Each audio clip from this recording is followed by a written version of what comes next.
आज मैं आपको इंग्लिश ग्रामर का एक नया टॉपिक लाया हूं जिसका टॉपिक का नाम है यूज ऑफ निगेटिव। याद रखना क्या है use of negative. Negative sentence का यूज आप किस तरीके से करते हो ये आज मैं आपको बताऊंगा। इसमें 2 से 3 टॉपिक रहेंगे इससे रिलेटेड, वो आपका बता दूंगा तो आपको आसानी से समझ में आ जाएगा। ये वाला टॉपिक भी आता ही आता है। एक तो देखो सो दैट आता ही आता है, अनलेस आता ही आता है, उसके बाद आपका एक नेगेटिव सेंटेंस आता है, इसके बाद एक और टॉपिक है इंट्रोगेटिव। ये 4 टॉपिक ऐसे हैं डू एस डायरेक्ट में आपके 101% आएंगे, ये गारंटी ले लेना भले, ठीक है। ये आते ही आते हैं, ठीक है।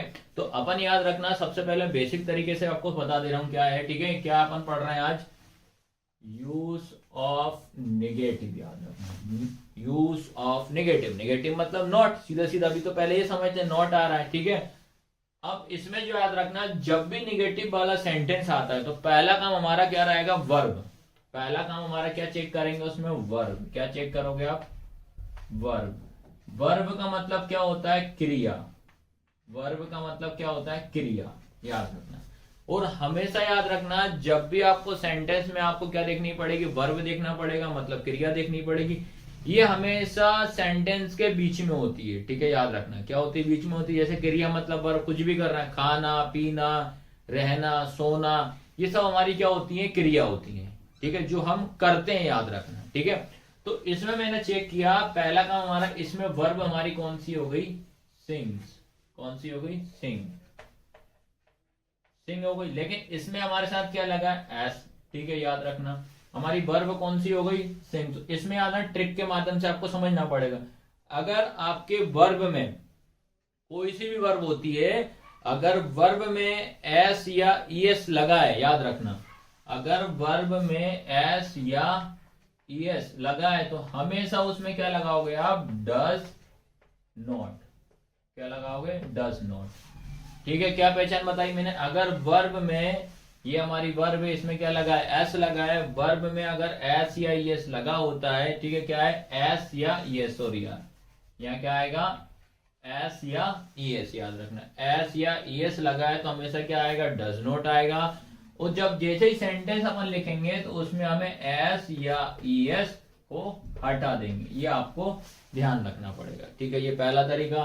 दूसरा याद रखना, मान लो चलो आपको क्वेश्चन में चल रहा है, आपने बोल दिया भैया कि यार वर्ब में एस लगा है, तो आप क्या लगा दोगे, डज नॉट। अगर मान लो वर्ब में एस नहीं लगा फिर क्या करेंगे, तो हाँ भैया उसके लिए भी हमारे पास है। तो अगर वर्ब में एस या ईएस नहीं लगा, ओनली ये लिखा, तो उस कंडीशन में एस या ईएस नहीं लगा, तो उस कंडीशन में क्या लगाएंगे भैया, डू नॉट लगाएंगे। उसमें क्या दिक्कत है, क्या लगाएंगे, डू नॉट, ठीक है। चलो भैया 2 बता दी, तो फिर डू और डस बता दी, एक बचा डिड। तो डिड का यूज हमेशा याद रखना, वर्ब में कौन सी फॉर्म आना चाहिए, सेकंड फॉर्म आना चाहिए, मतलब पास्ट आना चाहिए, ठीक है। तो उस कंडीशन में अपन क्या लगाएंगे, आपका डिड नॉट लगेगा। याद रखना सेकंड फॉर्म, याद रखना क्या याद रखोगे, सेकंड फॉर्म में हमेशा याद रखना, सेकंड फॉर्म हमारा होता है पास्ट। तो आपको याद रखना वर्ब में वर्ब कौन सी आएगी आपकी, पास्ट आएगी, मतलब सेकंड फॉर्म आएगी। तो इस कंडीशन में याद रखना सिंग का जो रहेगा, पास्ट क्या होता है, संग। सिंग का क्या होगा, संग। याद रखना सिंग का क्या होगा, संग, SANG, संग। तो इस कंडीशन में अपन क्या लगाएंगे, डिड नॉट, ठीक है। बस आपको बेटा ये 3 चीज याद रख लो, उसके बाद कुछ भी याद करने की कोई जरूरत नहीं है। मैं गारंटी ले रहा हूं आपसे, आराम से नेगेटिव सेंटेंस आपसे बन जाएगा, ठीक है। कि पहला क्या बताया, वर्ब में एस या ईएस लगा है तो आप क्या लगाओगे, डज नॉट। और जब जैसे ही हम आंसर में डज नॉट लगाएंगे तो हमारा एस या ईएस हट जाएगा, समझ गए। उसके बाद सेकंड समझो, सिंग, मतलब वर्ब में एस या एस नहीं है तो क्या करेंगे, एस या एस नहीं है तो क्या लगाओगे, डू नॉट लगाओगे। चलो भैया उसके बाद तीसरा है ना, वर्ब की अगर सेकंड फॉर्म आती है तो हम क्या लगाएंगे, डिड नॉट। क्या लगाओगे, डिड नॉट। चलो अब इसको आंसर लिखते हैं, ठीक है। अब इसका आंसर की बात आ रही है, ठीक है। आंसर क्या लिखोगे, ही, ठीक है। क्या लिखोगे, ही।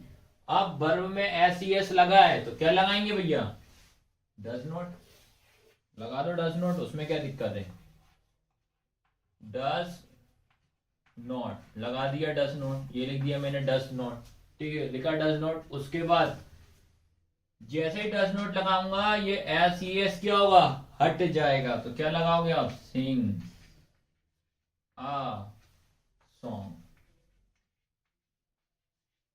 ठीक है, याद रखना भैया, इससे सिंपल तरीका याद रखना हो ही नहीं सकता। याद रखना, एक बार नहीं, दो बार नहीं, तीन बार जरूर दें, क्योंकि एक एक नंबर की लड़ाई होती है भैया इंग्लिश में, और इंग्लिश में सबसे ज्यादा बच्चे फेल होते हैं 12th क्लास में। तो इसलिए आप ग्रामर पढ़ना पड़ेगा आपको। ठीक है, तो ये चीज आपको ध्यान रखिए। पहला तरीका होगा, अब एक और दो तीन एग्जाम्पल और मैं बता रहा हूँ आपको। ठीक है, मैं सेकंड एग्जाम्पल ला रहा हूँ, याद रखना। सेकंड सेंटेंस में समझते हैं, देखो क्या लिखा है, I do my home work. तो मैंने, अब बेटा याद रखना, सेंटेंस देख के आप तुरंत समझ गए यार इसमें डू लगाया, डायरेक्ट पहले डू आ गया, तो आप क्या करो, डू नॉट कर दोगे तुरंत। क्या कर दोगे, डू नॉट। लेकिन मैंने क्या बोला कि आपको सबसे पहला काम क्या करना, वर्ब चेक करना है। क्या चेक करना है, वर्ब। तो याद रखना है इस सेंटेंस में वर्ब हमारी कौन सी है, डू। याद रखना, डू का मतलब होता है करना। डू मतलब क्या होता है, करना। याद रखना, ये डू डज डिड वाला नहीं है, ये वर्ब वाला, याद रखना। ठीक है, तो करना, तो ये हमारी कौन सी हो जाएगी, वर्ब। वर्ब मतलब क्या होती है, क्रिया। ये समझ लेना भैया पहले। ठीक है, अब आ जाओ भैया, तो मेरी क्रिया क्या है, डू। अगर वर्ब में एस या ईएस लगा है तो डज नॉट लगाऊंगा, वर्ब में एस या ईएस नहीं लगा है तो डू नॉट लगाऊंगा। ठीक है, तो क्या आ जाएगा इसका आंसर भैया, इसका आंसर क्या आएगा, आई। क्या होगा, डू मतलब करना, एस ई एस नहीं लगा है तो क्या होगा, डू नॉट। उसके बाद वर्ब, वर्ब हमारी कौन सी है, डू है, तो क्या हो जाएगा, I do not do my home work. ठीक है, तो इस तरीके से आप इसको करना, याद रखना। इसमें वर्ब सबसे पहले पहचानना, वर्ब डू मतलब क्या होता है, करना। ये डू डिड डन वाला नहीं है, तो आप विशेष तौर पे इस क्वेश्चन को ध्यान रखना, आपको याद रखना है। ठीक है, इसको एक और एग्जांपल आपको बता रहा हूँ। ठीक, इसके बाद याद रखना, थर्ड इसका बता रहा हूँ आपको सेंटेंस। थर्ड वाला याद रखना, क्या लिखा है, ही डज हिज वर्क। अब आपको याद रखना, यहाँ ये मत समझ जाना कि ये आपका डज है तो आप डायरेक्ट नोट लगा दो, ऐसा नहीं है, ये गलत हो जाएगा। याद रखना, तो आपको याद रखना इसमें डू आपकी क्या हो जाएगी, हेल्पिंग वर्ब, मतलब सहायक क्रिया हो जाएगी। याद रखना, ठीक है, तो पहले लिख दे रहा हूं मैं यहाँ की आपको क्रिया। ठीक है, क्रिया मतलब क्या होगी, वर्ब।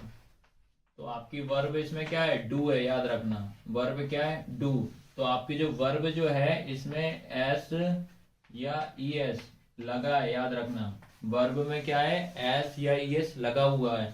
ठीक है, जब वर्ब में आपकी एस या ई एस लगा होता है तो उस कंडीशन में अपन क्या लगाएंगे, डस नॉट। डस नॉट, और उसके बाद जो तुम्हारा वर्ब रहेगी, वर्ब में अपन क्या करेंगे, एस या ई एस को क्या करेंगे, हटा देंगे। ये चीज आपको ध्यान रखना है। ठीक है, तो अब अपन क्या करते हैं, इसको सॉल्व करें। पहले क्या लिखेंगे, ही, ये लिखा है डस, तो मतलब एस या ई एस लगा है, तो क्या करेंगे इसमें, डस नॉट। ठीक है, उसके बाद जो आपकी वर्ब रहेगी, याद रखना, जो वर्ब रहेगी ना, ये वर्ब कौन सी आपकी, डस। वर्ब, सॉरी, वर्ब क्या आपकी डू है, तो वर्ब में से एस या एस हट जाएगा तो क्या आएगा आपका, ये डू। क्या हो जाएगा, डू। ऐसा याद रखना, डू हिज वर्क। ठीक है, तो ये चीज ध्यान रखना है। तो आपको याद रखना है, ये तीनों तरीके मैंने आपको बता दिए। याद रखना है नेगेटिव सेंटेंस का किस तरीके से यूज करना है, खासकर जितने भी बोर्ड क्लास के बच्चे हैं उनको जरूर देखना है। याद रखना, ये सारी ग्रामर की क्लास आपको देख लेना है, तो आपके ग्रामर में नंबर तो आपके कट ही नहीं सकते। ये चीज ध्यान रखना है। ठीक है, तो हमारे चैनल को सब्सक्राइब जरूर करना है, ये चीज आपको ध्यान रखना है। धन्यवाद, सेव कर दे।